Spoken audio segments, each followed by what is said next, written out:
What's up, everybody? Disco Demonic Hydroponic.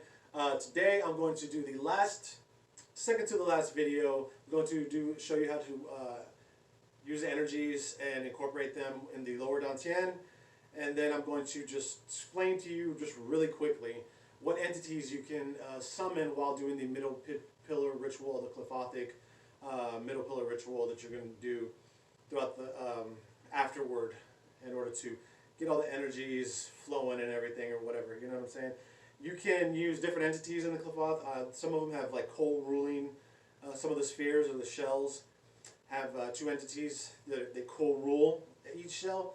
I have some that I work with specifically, so I'm basically going to tell you which ones I work with and give you a couple of options in different ones. So this is a middle pillar, so I'm not going to cover every shell or sphere. So yeah. But the next video I'm going to make is going to be, I'm going to run through the whole thing. I'm going to do all the exercises together. I'm going to show you how to do it. So that's going to be the video. I'm not going to talk about anything really. Maybe I will. I kind of talk sometimes. But it's, or maybe something will come up that I forgot to mention, you know. But basically it's all of them together. And it takes about, I timed myself this morning actually. It takes about 13 minutes, which I found very interesting.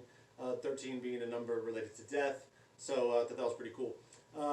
But maybe, depending upon your day, it may take a little longer. Anyways, so the lower dantian, so it's the same as all of them. You're going to be standing in your beginner starting position. You're going to breathe into the lower dantian, filling that ball until it explodes with energy, just like all the other ones. This is a pretty quick explanation since we've gone through all the other ones already before. You breathe into that. Same kind of way, breathe in, say the mantra, or envision the energy expanding and glowing as you breathe out. Do that at least 3 times. Stick to an odd number.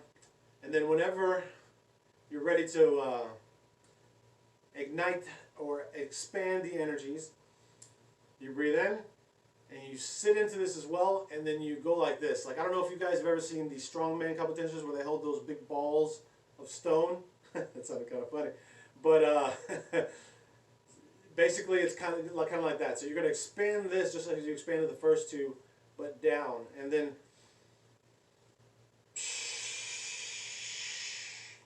so you're holding this large the black sun here, and this one is related to a lot of the times when I'm doing it, I think of it as in the underworld, like in the Aztec underworld mythology.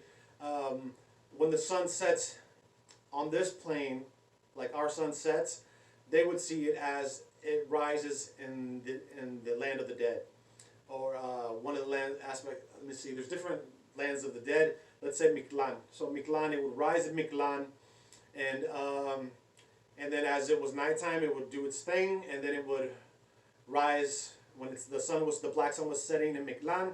It would rise in our world, you know. So that's basically the black sun that we're working with here, is the black sun of the land of the dead. So as you could imagine, since we're working with the black sun of the land of the dead, this is where you connect to the earth energies, and you can connect to necromantic energies. I've envisioned them a lot of times, even when I've traveled to certain citadels or pyramids when working with Santa Muerte, as a green type of emerald energy, and I know other pantheons have the same color resemblance, color code or whatever, right? So that's what a lot of people see. So you draw that in as you're sitting here. You can envision like your black sun surrounded by like a corona of green energy, if you'd like. So you breathe that in and draw in the earth's energies, and like I said, however you want to do it. I do the necromantic kind of thing, and it connects here, and you're connecting to the earth, and you're basically just drawing it in however long or however much you want to, and I would just say draw in the death energy as opposed to from spirits themselves. Don't try to target those spirits, in my opinion. If you want to, that's up to you. That's something you're going to do. But I would not do that. So it's a sign of respect. So you just draw that energy up, And then when you're done, however many times you want to breathe it in. As you breathe in, you're drawing it up. As you breathe out, it's glowing, expanding in power. And then you stand up and then bring your hands together. So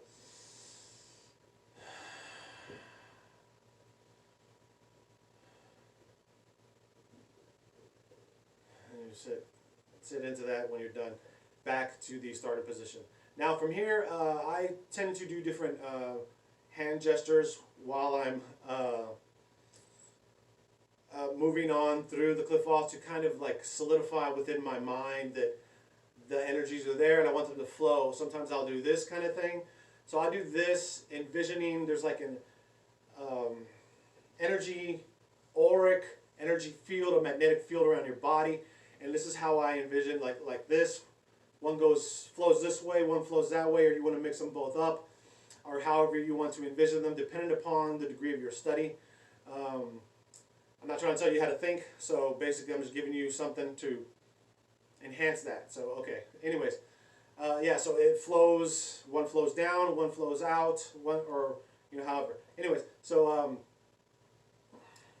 as you do that, and then from here, I do the, what I have coined as the infinity mudra. This right here, anytime I do it, I find my spot and I feel it heat up my chest, my heart chakra area, or middle dantian. So I tend to use this quite a bit in my meditations because it permeates energy. It makes me feel that energy. It took a while for me to find it because the first time I ever did it, I did it at a certain spot and I felt it. And then as I got lazier, I would do it like this.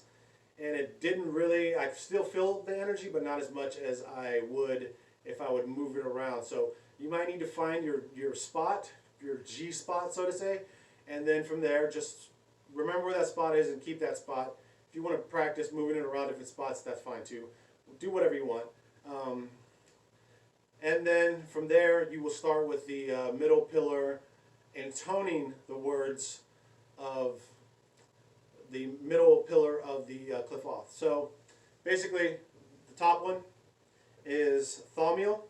So you can go with Satan, Moloch, or you can intone Lucifer. The next one is in the mind. So I go on this one. I know that some people might not agree with it. This is what I do. I intone Doth. So Doth here, I don't intone Doth. I envision my mind as Doth. And you can work with either intone Choronzon, and I've gotten like Azathoth or Azothoth, or Sephiroth. Sephiroth is the Atlantean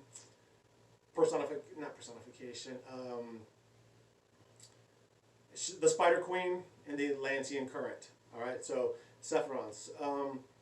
And then from here you go to the middle. This is the Girion. You can work with Belphegor or Sorath. And then you go to the lower Dantian. This is Lilith. Or I have intoned Mammon as well, more recently. And then you have the one all the way into the earth, and that is Nama. So the way you would do that is, as you would do this here, you would intone Satan. And as you're intoning, you're envisioning this sphere of energy above you. And you can do blue, or a black, or a purple. And you envision the energy like almost as if it was like a ball of water, like vibrating as you intone. All right? And you can do that with each middle pillar. So then you intone Satan. So you start with Satan. Satan, and then you envision the like maybe a drip of power, going down this middle, and then hitting this sphere, and then when you're in this one, you would say Choronzon, Azothoth, Sephiroth. So Choronzon, and you're envisioning this whole thing just vibrating, and then you go down here, and then as you're in this one, I've been intoning Sorath. So Sorath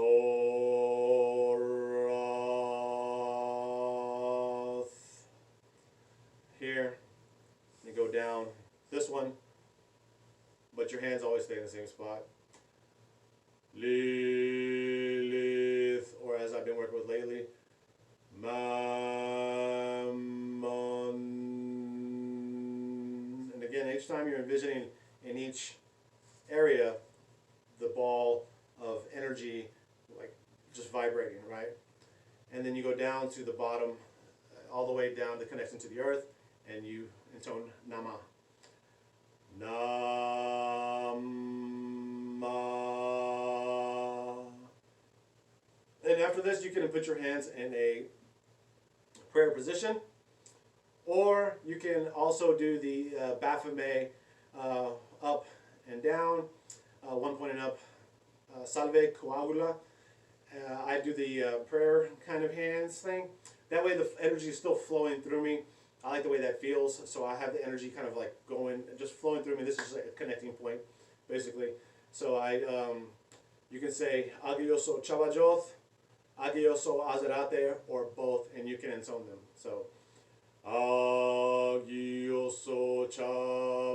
Chavajoth, and you're done for the day if you're not doing some other sort of martial arts or exercises, yoga, or whatever.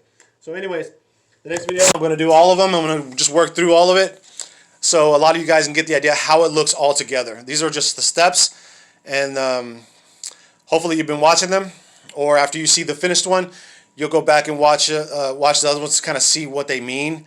And yeah, there you go. So if you like this video, share it with your friends. If you hate it, share it with your enemies.